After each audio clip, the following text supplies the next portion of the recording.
Assalamualaikum warahmatullahi wabarakatuh. Perkenalkan, nama saya Mujahidah, mahasiswa Poltekkes Kemenkes Pangkal Pinang, Prodi Keperawatan Belitung tingkat 1. Di sini saya akan menjelaskan mengenai sistem reproduksi pria dan wanita. Saya akan menjelaskan bagian-bagiannya beserta fungsi-fungsinya.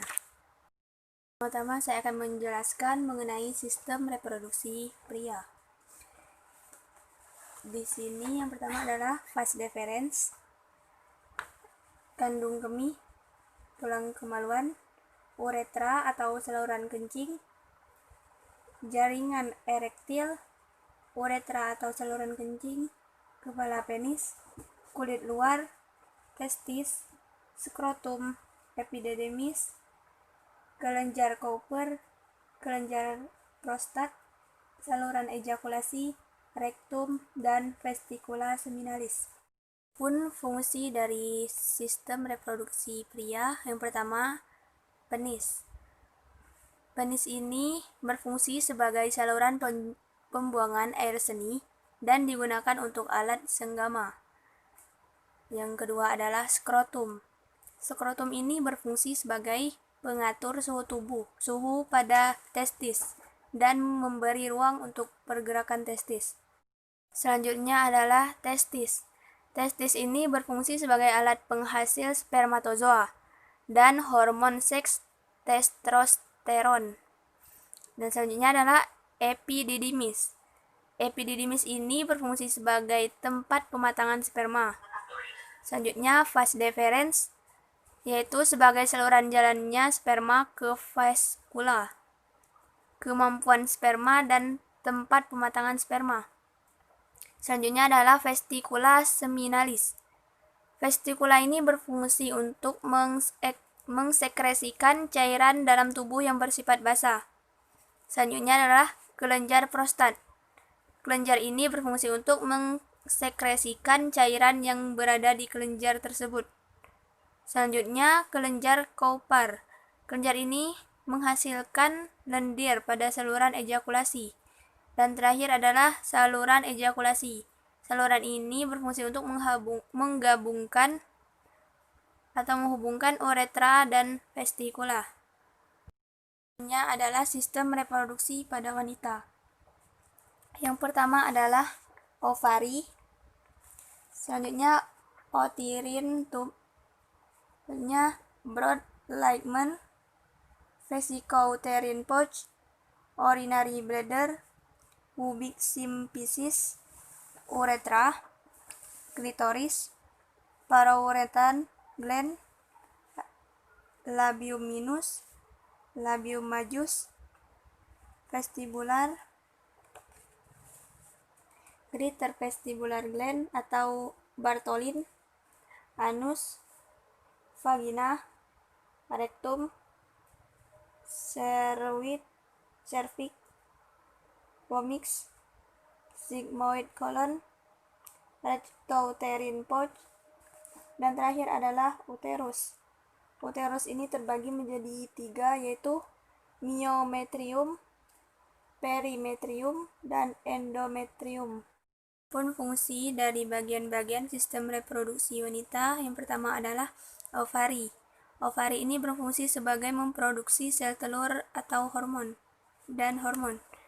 Yang kedua adalah uterine tube atau tuba fallopi. Tuba ini berfungsi sebagai saluran sel telur dari ovarium ke rahim. Selanjutnya adalah kandung kemih atau urinary bladder, yaitu sebagai tempat penyimpan urin. Selanjutnya adalah uretra. Uretra ini berfungsi sebagai saluran air seni dari kandung kemih keluar tubuh. Selanjutnya adalah labia minora. Labia minora ini berfungsi sebagai saluran urin. Terdapat kelenjar Bartholin dan klitoris. Selanjutnya, labia mayora. Labia mayora ini berfungsi sebagai pelindung alat kelamin bagian dalam dan tempat tumbuhnya rambut kemaluan. Dan selanjutnya adalah vagina. Vagina ini berfungsi sebagai saluran persalinan. Selanjutnya adalah serviks. Serviks ini berfungsi sebagai alat memproduksi lendir atau mukus. Dan terakhir adalah uterus. Uterus ini berfungsi untuk membantu dan mendukung janin selama masa kehamilan. Ini adalah bagian internal pada sistem reproduksi wanita. Yang pertama adalah ovaris atau biasa disebut juga dengan ovarium, oviduct atau tuba fallopi, foliolens, corpus luteum, uterine wall, endometrium, vagina, cervix, dan uterus. Adapun fungsi dari bagian internal pada sistem reproduksi wanita, yang pertama adalah vagina. Vagina ini berfungsi sebagai jalan lahirnya bayi, tempat seksual, dan tempat penyaluran darah dan lendir pada rahim. Selanjutnya adalah uterus. Uterus ini berfungsi sebagai tempat tumbuh kembangnya janin dan mampu menopang janin saat kehamilan. Selanjutnya, tuba fallopi. Tuba fallopi ini berfungsi untuk membawa sel telur ke rahim. Selanjutnya, ovarium. Ovarium berfungsi sebagai penghasil telur. Dan selanjutnya, follicles atau follicle, yaitu berfungsi sebagai penghasil estrogen untuk hormon yang diperlukan untuk perkembangan sel telur. Selanjutnya adalah uterine wall atau rahim. Rahim ini berfungsi sebagai jalan sel telur dari ovarium ke rahim. Selanjutnya, endometrium. Endometrium berfungsi sebagai tempat embrio berimplantasi dan berkembang menjadi bayi dan menjadi dinding menebal saat fase menstruasi. Dan terakhir adalah corpus luteum.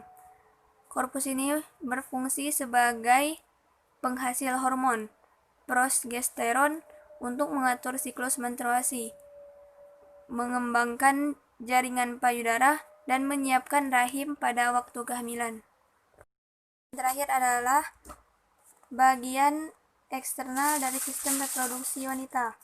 Yang pertama adalah gland of clitoris, mons pubis, prepuce of clitoris, urethral opening, vestibule, labio majora, vaginal entrance, hymen, dan yang terakhir adalah labia minora. Adapun fungsi dari bagian eksternal dari sistem reproduksi wanita, yang pertama adalah mons pubis. Mons pubis ini berfungsi sebagai pelindung organ seksual dan reproduksi bagian dalam. Dan selanjutnya adalah vestibular. Vestibular ini bertanggung jawab terhadap orientasi tubuh. Dan selanjutnya labia minora. Labia minora ini sebagai saluran urin, dan labia majora sebagai pelindung alat kelamin bagian dalam. Dan yang terakhir adalah hymen atau selaput darah. Selaput ini berfungsi untuk menutupi bagian dari muara vagina. Mungkin hanya itu yang dapat saya sampaikan mengenai sistem reproduksi pria dan wanita. Kurang dan lebihnya saya mohon maaf. Akhir kata, wabillahi taufiq wal hidayah. Wassalamualaikum warahmatullahi wabarakatuh.